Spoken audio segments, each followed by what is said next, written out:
morning mga ka-brothers. So andito tayo ngayon sa Parañaque sa Ibayo Rabbit Tree.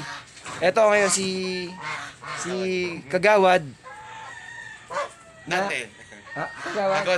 Kagawad Dante. So interviewin natin siya regarding dito kung paano ba nila ini-start.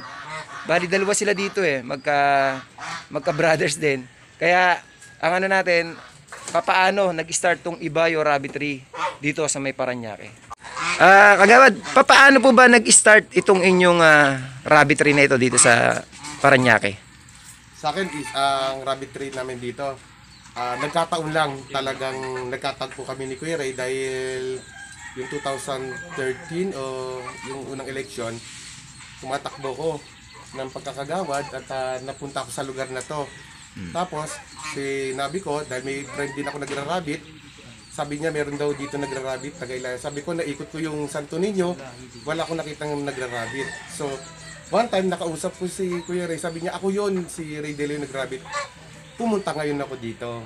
Tapos nakita ko ilang piraso lang yung rabbit niya. Sabi ko, doon nag-start.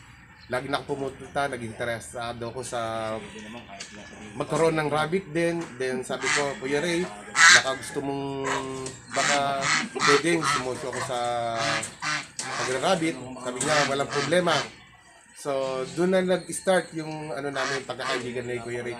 Hanggang lumawak na yung pag-rabbit namin. Opo, sa kabila po ba, Kagawad, ng inyong trabaho bilang kagawad, ay hindi po ba naging naging hadlang naman sa inyong trabaho itong pagrarabbit? Hindi, kasi ang rabbit kasi napakadali at kumbaga very easy lang sa pag-aalaga ng rabbit. Kumbaga mas mahirap pa nga mag-alaga ka ng baboy o manok.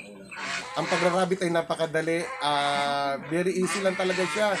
Kumbaga pakainin mo siya, bigyan ng tubig, tignan mo kung yung status ng nila, yung sa cage nila, talagang masasabi ko, marami rin akong inalagaan.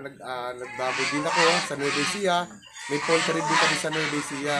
Pero ang pagrarabbit, nakita ko, magandang kabuhayan to, mabilis ang pera, at napaka-easy ng alagaan.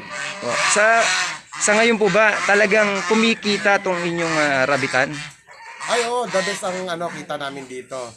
Kami ni Kuya Ray, sa bawat pasok ng rabbit dito, naka-audit yan, may pinipirmahan kami, talagang fair ang laban namin dito. Masasabi kong maganda ang kita sa pagra-rabbit. Yan po. Salamat po, Kagawad, sa inyong paunlak. Maraming salamat po. Ito po ang Ibayo Rabbit Tree Parañaque sa Santo Niño. Thank you. Salamat. Okay mga brothers, ito si Kuya Ray. Siya yung natin dito, keeper natin dito sa Ibayo Rabbit Tree. Rabbit Tree, sa Ibayo Rabbit Tree. So, ito si Kuya Ray. Siya yung talagang nagmamanage, dito, nag-aalaga Anong ba Kuya Ray? Anong sikreto ba ng inyong rabbitan? Magandang umaga sa inyo lahat. Reynaldo De Leon, dito sa pagrarabbit kailangan tiyaga lang, tiyaga, sipag, at saka pag ikaw yung nag-alaga ng rabbit, talagang focus ka. Mahalin mo kagaya ng pagmamahal mo sa mga anak mo, ganun. Ngayon, kung halimbawa man na kung gusto niyo talaga umaseso sa pagnegosyo ng rabbit, ipipiliin niyo din yung mga rabbit ng alagaan. Hindi basta-basta rabbit lang na kung ano yung makakuha.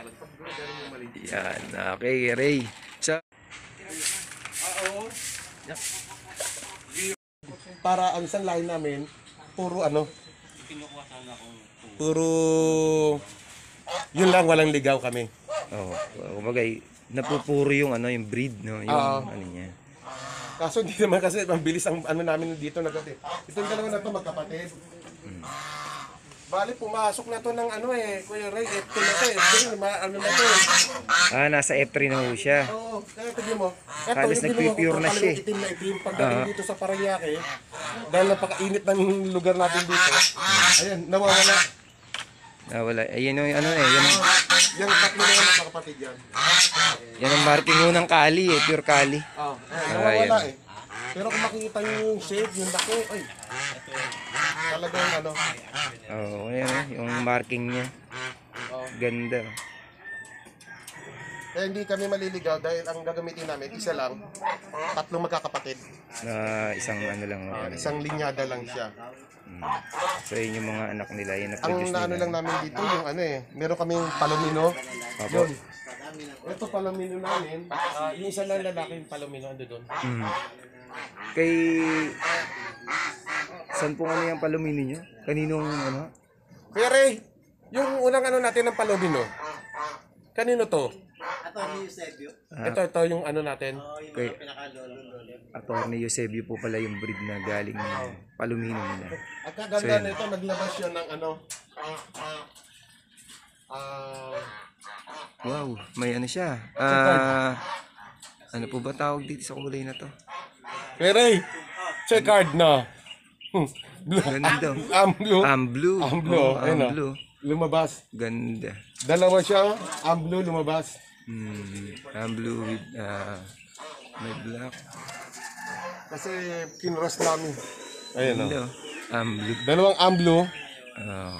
Wow. Yay, tapos. Paunahan. blue. Ganda. Ganda ng blue nila.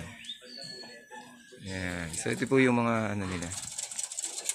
Mostly ano na siya eh. F2. Oh, laki niyan. F2 palo sa pure Cali. Ito lang ang lumabas na ano. Cute nun. Mm. Kulay Malalaman mo kasi yung lining dito at saka yung lining dito. lion head. Yun yung pinaka mark ng ano. Palomino. Ah, Dalaki. Dalaki nila. ito ng ano niya. Okay. Ito mga ka-brothers. Pa F3 ang ano natin. F2 NZ ang nanay na ibinangga sa pure Cali. So ito ang marking na lumalabas ngayon sa kanila mas Doon ka sa tatay sa Pure. lumalabas ay yung sa tatay, yung pure Cali nila. So ito yan. Ito yung nanay. Yan. Ito yung isa sa mga natin. 1 month to no? Ilan 2 months na. January 1 month, no?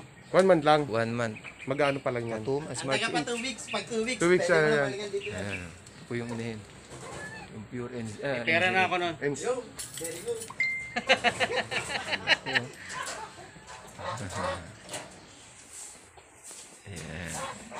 So, eto naman, yung nasa likod ni Kuya Ray, no? Yan yung kinuha natin ngayon para sa additional natin na na materyales sa Brothers Rabitan at makakakuha din kayo dito.